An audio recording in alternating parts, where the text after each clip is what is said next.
3, 2, 1. Assalamualaikum warahmatullahi wabarakatuh. Baik teman-teman, langsung saja. Di sini kami dari kelompok 1 yang beranggotakan saya sendiri Yuni Lestari, kemudian Hayyin Nuraini dan Husnul. Dan di sini kami akan menyampaikan materi yang berkaitan dengan metode dakwah. Di sini kita akan membahas pengertian, sumber metode dakwah, cakupan dan juga tujuan. Nah, untuk lebih jelasnya, langsung saja yang pertama kita akan membahas tentang pengertian. Saya akan menjelaskan mengenai pengertian metode dakwah. Seperti yang telah kita ketahui, metode merupakan suatu cara yang digunakan seseorang untuk memudahkan mencapai tujuan yang diinginkan. Sedangkan dakwah merupakan kegiatan menyampaikan ilmu pengetahuan agama Islam kepada mukallaf yang bersumber dari Al-Quran dan Al-Hadis. Jadi dapat kita simpulkan bahwa metode dakwah merupakan suatu cara yang digunakan dai atau pendakwah agar materi atau ilmu pengetahuan tentang agama Islam yang disampaikan kepada pendengarnya itu dapat diterima dengan mudah dan dapat dipahami dengan benar. Baik, selanjutnya kita akan membahas tentang sumber metode dakwah. Nah, apa yang kalian ketahui tentang sumber metode dakwah? Sumber merupakan landasan yang mendasari sesuatu. Nah, sumber metode dakwah merupakan landasan yang mendasari adanya metode dakwah. Nah, sumber metode dakwah yang pokok itu ada 4. Yang pertama ada Al-Quran, yang kedua ada Sunnah atau Hadis, yang ketiga ada Ijma, dan yang keempat adalah Qiyas. Nah, kita bahas satu persatu. Yang pertama yaitu Al-Quran. Al-Quran merupakan sumber utama dan pertama dalam metode dakwah. Di dalam Al-Quran terdapat banyak ayat yang berkaitan dengan kisah para rasul dalam menghadapi umatnya. Itu juga ayat-ayat yang ditujukan langsung kepada Nabi Muhammad dalam melancarkan dakwahnya.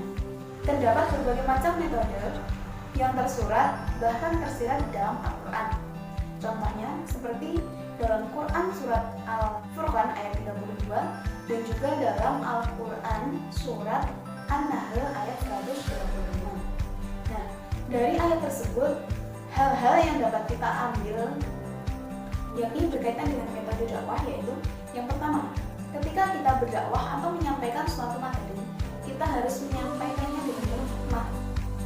Nah, yang kedua, ketika ada perdebatan, kita harus membahas perdebatan tersebut dengan argumen yang sesuai, benar, dan juga tepat. Kemudian yang ketiga, ketika kita menyampaikan suatu materi atau ketika kita sedang berdakwah, kita harus menyampaikannya secara bertahap dan ringkas. Dan yang keempat, itu ketika kita menyampaikan suatu materi, kita harus mengatakannya dengan benar, seperti itu. Nah, yang kedua, sumber metode dakwah yang kedua itu ada As-Sunnah atau Al-Hadis. Di dalam Sunnah Rasul banyak kita temui hadis-hadis yang berkaitan dengan dakwah Nabi dan juga metodenya.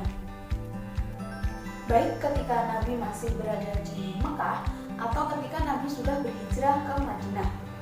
Nah, karena hal ini sudah memberikan contoh tentang berbagai metode dakwah. Karena setidaknya kondisi dan situasi yang dialami itu hampir sama dengan kondisi dan situasi yang dialami juru dakwah pada saat ini. Seperti itu. Kemudian yang ketiga yaitu ada ijma. Dalam sejarah hidup sahabat besar dan tabi'in cukuplah memberikan manfaat dan cukuplah memberikan contoh yang berguna bagi juru dakwah, karena mereka adalah orang-orang yang lebih memahami tentang ajaran agama dan mereka adalah ahli dalam berdakwah dan juga ilmu pengetahuan. Nah, adapun ahli di sini yang dimaksudkan yaitu yang pertama ada fuqaha, kemudian ada mufassir dan juga ada muhaddisin.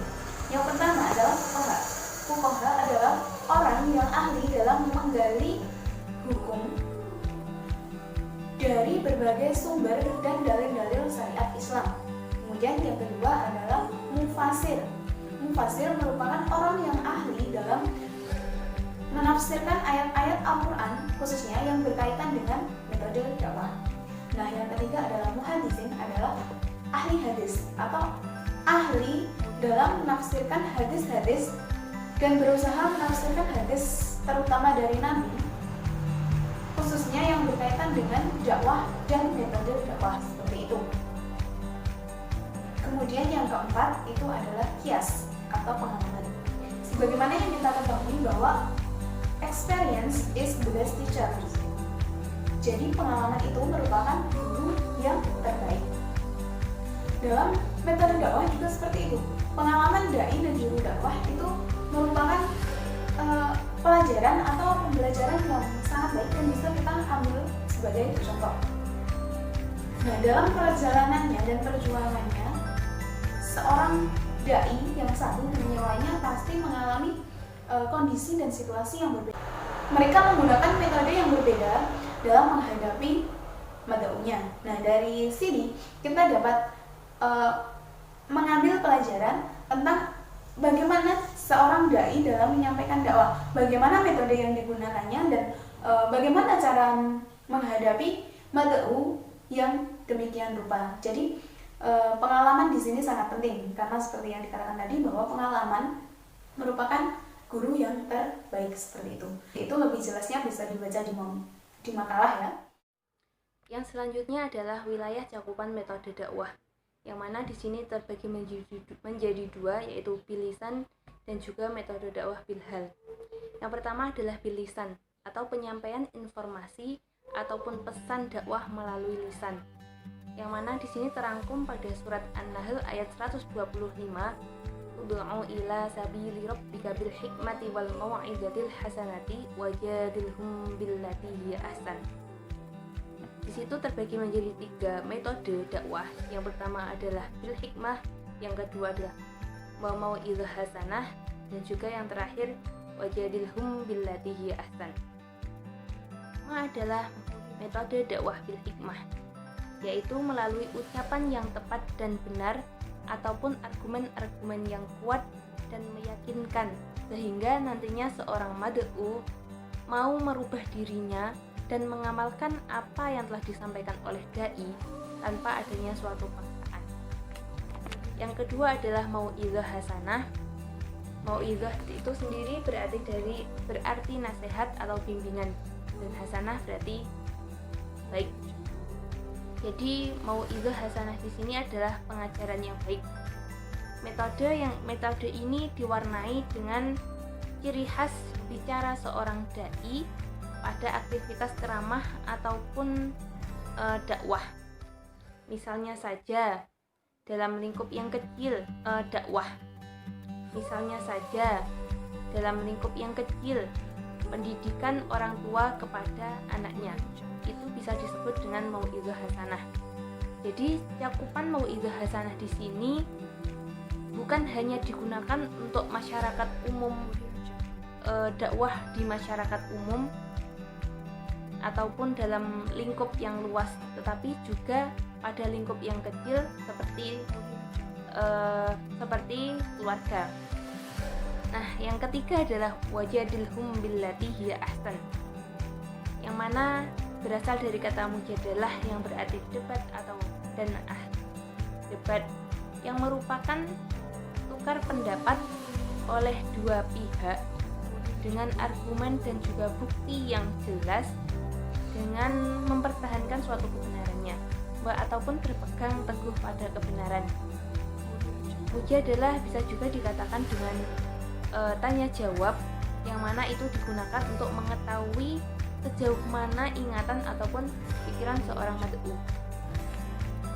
Yang selanjutnya adalah bilhal, yaitu dengan melalui tindakan nyata. Misalnya saja orang tua mengajarkan anaknya untuk sholat 5 waktu, maka di situ orang tua juga harus menyontohkan bahwasanya juga sholat 5 waktu. Dari situlah nanti anak akan mau menerapkan sholat 5 waktu. Gitu. Adapun tujuan dari metode dakwah yaitu untuk memberikan kesesuaian atau keserasian antara seorang dai kepada penerima dakwah sehingga dakwah bisa diterima oleh mad'u dengan mudah.